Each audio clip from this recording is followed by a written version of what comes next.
तो आज बात करते हैं वर्चुअल रियलिटी की।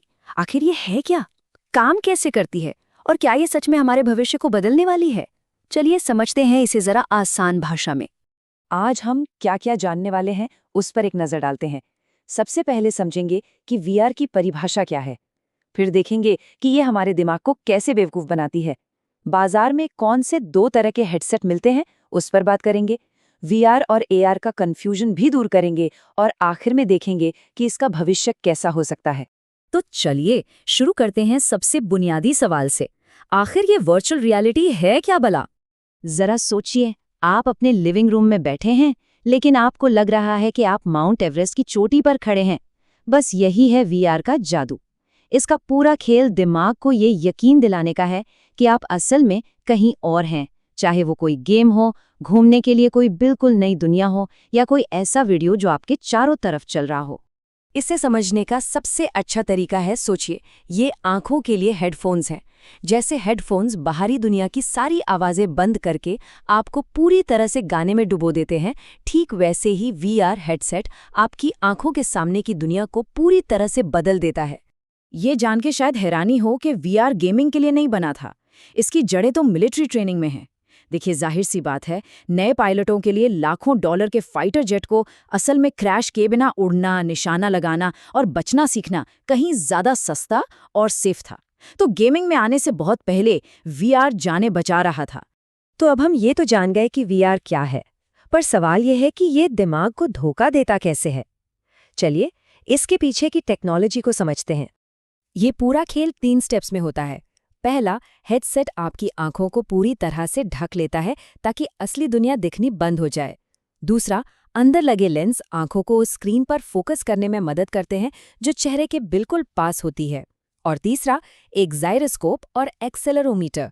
ये वही सेंसर हैं जो फोन में भी होते हैं, सिर की हर हरकत को ट्रैक करते हैं। तो जैसे ही सिर घूमता है, वर्चुअल दुनिया भी साथ साथ घूमती है और यह एहसास बिल्कुल असली लगता है। चलिए अब मार्केट में चलते हैं और देखते हैं कि वहाँ किस तरह के वीआर हेडसेट मिलते हैं। मोटे तौर पर ये 2 तरह के होते हैं। तो देखिए, 2 मेन कैटेगरी हैं। पहली वाली तो स्मार्टफोन के लिए एक केस जैसी है, जैसे गूगल कार्डबोर्ड। बस फोन को अंदर डालिए और वही स्क्रीन और इंजन का काम करने लगता है। ये वीआर की दुनिया में झांकने का एक आसान और काफी सस्ता तरीका है। दूसरी तरफ है स्टैंड अलोन यूनिट, जैसे ऑक्यूलस रिफ्ट या HTC वाइव। इनमें स्क्रीन, सेंसर, सब कुछ पहले से ही लगा होता है। ये कई ज्यादा पावरफुल होते हैं और उन लोगों के लिए हैं जिन्हें बेस्ट क्वालिटी का एक्सपीरियंस चाहिए। अब एक बहुत आम कन्फ्यूजन को दूर करते हैं। लोग अक्सर वर्चुअल रियलिटी और ऑगमेंटेड रियलिटी को एक ही समझ लेते हैं, लेकिन दोनों में जमीन आसमान का फर्क है। इसको ऐसे समझिए, वर्चुअल रियलिटी आपकी दुनिया को बदल देती है, आपको एक नई दुनिया में ले जाती है। वहीं ऑगमेंटेड रियलिटी आपकी ही दुनिया को बढ़ाती है, ये असल दुनिया के ऊपर डिजिटल जानकारी दिखाती है। तो वीआर आपको एक काल्पनिक ड्रैगन से लड़ने के लिए किसी और ही दुनिया में ले जा सकता है, जबकि एआर उसी ड्रैगन को आपके लिविंग रूम में लाकर खड़ा कर देगा। बस यही है दोनों में सबसे बड़ा फर्क। और अब बात करते हैं भविष्य की। वीआर के सामने क्या चुनौतियां हैं और आगे क्या होने वाला है। देखिए, एक कमाल का वीआर एक्सपीरियंस बनाना आसान नहीं है। स्क्रीन का रेजोल्यूशन यानी पिक्सल पर इंच बहुत ज्यादा होना चाहिए, क्योंकि वो आंखों के बिल्कुल पास है। फील्ड ऑफ व्यू मतलब आप एक बार में कितना देख सकते हैं, वो चौड़ा होना चाहिए ताकि सब कुछ असली लगे। और सबसे जरूरी, सिर घुमाने और स्क्रीन पर इमेज बदलने के बीच का जो टाइम लैग है, वो लगभग 0 होना चाहिए, वरना सारा मजा किरकिरा हो जाता है।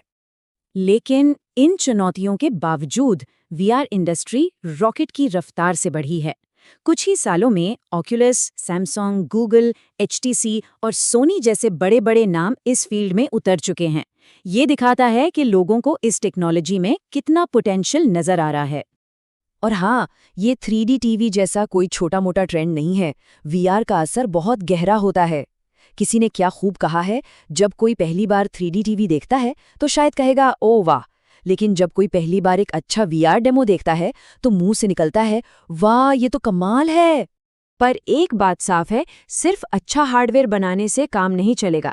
आखिर में वीआर की सफलता पूरी तरह से कंटेंट पर टिकी है।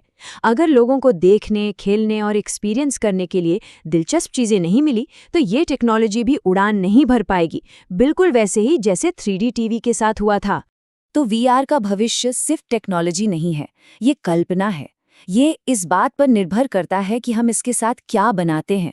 तो सवाल ये नहीं है कि वर्चुअल रियलिटी चलेगा या नहीं, असली सवाल ये है इसके साथ क्या किया जाएगा, क्योंकि अंत में यही एक बात है जो मायने रखेगी।